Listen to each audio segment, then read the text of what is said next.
Trading isn't just you against the market, it's you against yourself.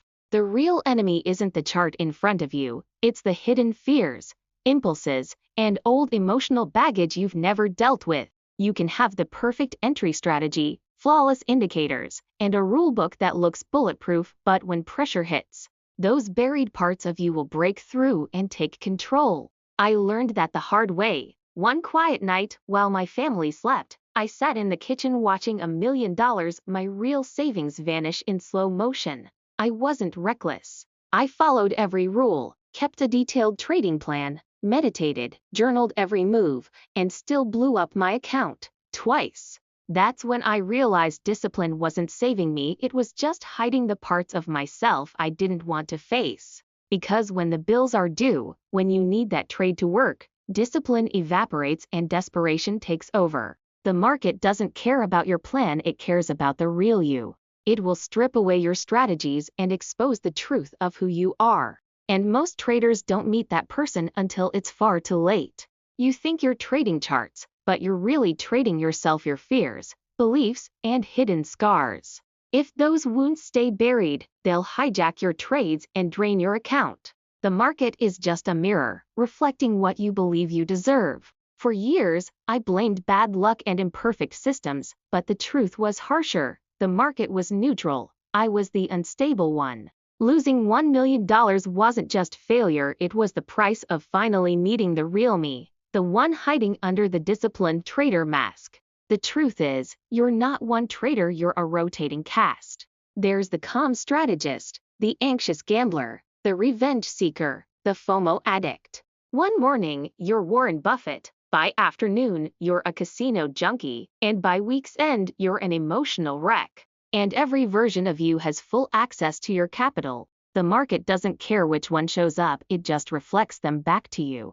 Until you face the trader who takes over when the pressure is suffocating, you'll keep repeating the same destructive loop.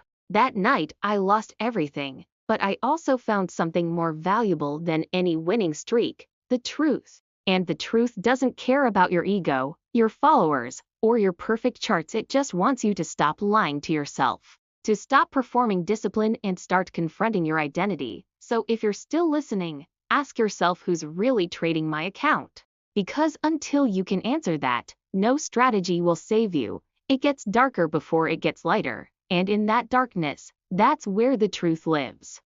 December 25, 2021, the day I finally saw myself without the mask. Down 80%, one trade away from a margin call. I sat in silence with a cold coffee and the metallic taste of panic in the air. This wasn't just a bad trade, it was the end of the illusion. I clicked buy not because it made sense, but because I was done pretending I had control. In a twisted way, I felt relief. When the account hit zero, the war inside would be over. Rock bottom has a strange kind of peace. Once you've lost everything, there's nothing left to fear losing. That's the truth most traders never admit. They're not trying to win, they're trying to prove they deserve to lose. Revenge trades disguised as strategy, impulsive FOMO entries justified as intuition, stop-loss adjustments blamed on weird markets. They're not mistakes, they're acts of self-harm. It's not that you're bad at trading, you're just highly skilled at hurting yourself without realizing it. And here's the compassion you need to hear: you're not broken or weak, you're wounded. Those wounds run far deeper than trading. Self-sabotage didn't start with your first blown account, it started decades ago. Maybe you grew up watching your parents fight over bills, or a father too exhausted from work to speak at dinner. You absorbed the fear before you could understand it, and it became a script. Money is hard, success is temporary, suffering is noble. Fast forward 20 years, and when a trade goes green too fast, your subconscious whispers, "This is too easy. You don't deserve it. Give it back before life takes it from you." And just like that, you hand your wins away, not to the market, but to the ghost of who you used to be. We don't sabotage trades because we hate success, we sabotage because losing feels familiar, and familiarity feels safe. Success threatens the identity we've built around struggle, so we retreat to the pain we know. That's the cruel trap. The market isn't just testing your strategy. It's testing whether you can exist without your old wounds. Every blown stop loss is more than a technical error, it's a message from your past self, whispering that you were never meant to win. But that voice isn't truth, it's programming, and programming can be rewritten.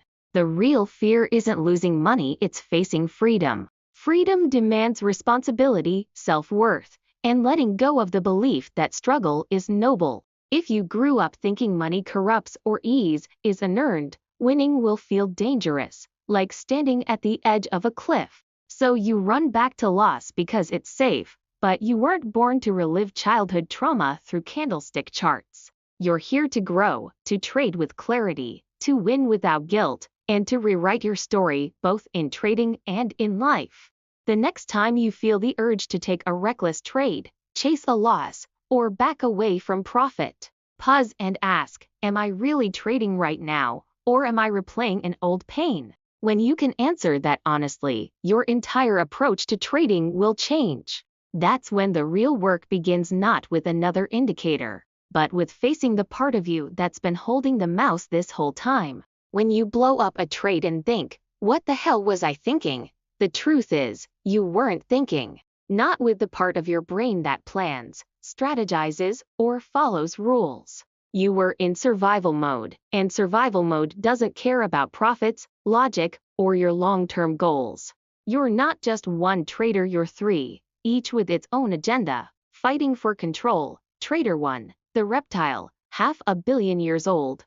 This brainstem is pure instinct: fight, flight, or freeze. It can't read a chart, but it knows fear. When a big red candle smashes into your screen, it's not market volatility to your reptile, it's a tiger lunging at your throat. In 0.02 seconds, cortisol floods your blood, your heart pounds, your vision narrows, and blood drains from the logical part of your brain. Suddenly, you're trading with the IQ of a cornered lizard. Trader 2, the mammal, about 150 million years old. This is your emotional brain. It remembers every win and loss and is obsessed with avoiding pain, chasing pleasure, and protecting social status. It pushes you to force a green day, panics over a 5% drawdown, and equates losses with humiliation. Trader 3, the human, barely 200,000 years old. This neocortex is your strategist, the one that builds systems, journals trades, and analyzes data. But here's the cruel twist. The moment your body senses danger, the reptile locks this part out of the cockpit. That's the tragedy of trading. You design strategies for the human, practice emotional control for the mammal, but when the pressure hits, the reptile takes the wheel. And you can't out-positive think 500 million years of survival wiring. Most traders don't fail because they lack intelligence or a solid system, they fail because they've never trained the part of themselves that actually takes the shot when pressure hits, the reptile brain. This ancient, instinct-driven part of you doesn't care about risk-to-reward ratios, technical setups, or trading books. It speaks only one language: sensation, and it responds to conditioning, not theory. That's why tools like cold showers, breath work, and intentional stress aren't hacks, they're survival training. You're not just building a strategy, you're building the capacity of your nervous system so that, on your worst trading days, you can stay calm enough to execute like a human instead of panicking like a lizard. If you don't train your body to stay steady under pressure, you'll keep defaulting to fear, no matter how much technical knowledge you pile on. The good news? The reptile can be trained, the mammal soothed, and the human brain put back in charge if you create the right conditions. Start your day with stress you choose: cold, silence, stillness, intention. That way, when the stress you don't choose, a bad trade, a fake out, a drawdown shows up, you won't collapse, you'll breathe, wait, and execute with clarity. But mastering fear isn't the end of the battle, because there's another enemy, one that comes dressed as victory. Success is far more dangerous than loss. Failure humbles you, forces you to be cautious, and reminds you you're not bulletproof. Success seduces you. It slips in quietly, telling you you've arrived, that you're different from the rest. That's when discipline erodes. Take Markrt, a former military man who built a flawless system, stayed disciplined, and hit his first six-figure profit. 8 months later, he'd made 120,000. 6 months after that, he'd lost it all and owed his broker 30-0. Same market, same system, different Marcus. Success had shifted his psychology in a way failure never could, proving that the biggest threat to a trader often comes after they win. When you're losing, humility is your shield. You respect the market, question yourself, and stick to your process. But when you're winning, ego seeps in quietly. You start increasing position sizes because you've earned it, skipping analysis because you already know, moving stops because you can feel it. The very habits that made you profitable, discipline, patience, respect, are the first you abandon. You stop trading from process and start trading from identity. And once you believe you're untouchable, the market patiently waits, then shatters that illusion. I learned this the hard way, making 500,000 in 2019, then losing 1.2 million in 2020 with the same system. Simply because I stopped being a student and started acting like a prophet. That's why I now run what I call the humility protocol. After a winning month, I deliberately take losses in a demo account, not for strategy testing, but to feel the sting again, to remind myself I'm not the market, not chosen, not special. I list the traps that could wipe me out: overtrading, FOMO, skipping, journaling, believing I'm invincible so I see them before I step into them. Because success isn't a reward, it's your next test. And if you can't meet success with the same humility you brought to failure, you will lose it. The market doesn't punish ambition, it punishes arrogance. But here's a deeper twist: what if money isn't even the reason you trade? For many, trading isn't a business or a path to freedom, it's a drug. Neurologically, it's a dopamine machine. Dopamine doesn't spike when you win, it spikes when your brain senses a possible win, and nothing fuels that more than uncertainty. Every setup, every candle, every moment where profit is possible lights up the brain's reward system like a slot machine. Which means you might not be trading for income at all, you might be trading for the high. Exactly, the chart isn't the truth. It's just a Rorschach test for traders.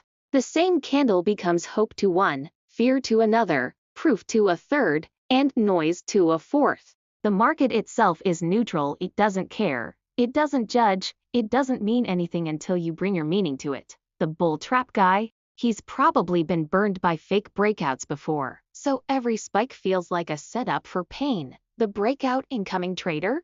Maybe they've been in a long drought and they're desperate for momentum. The manipulation one?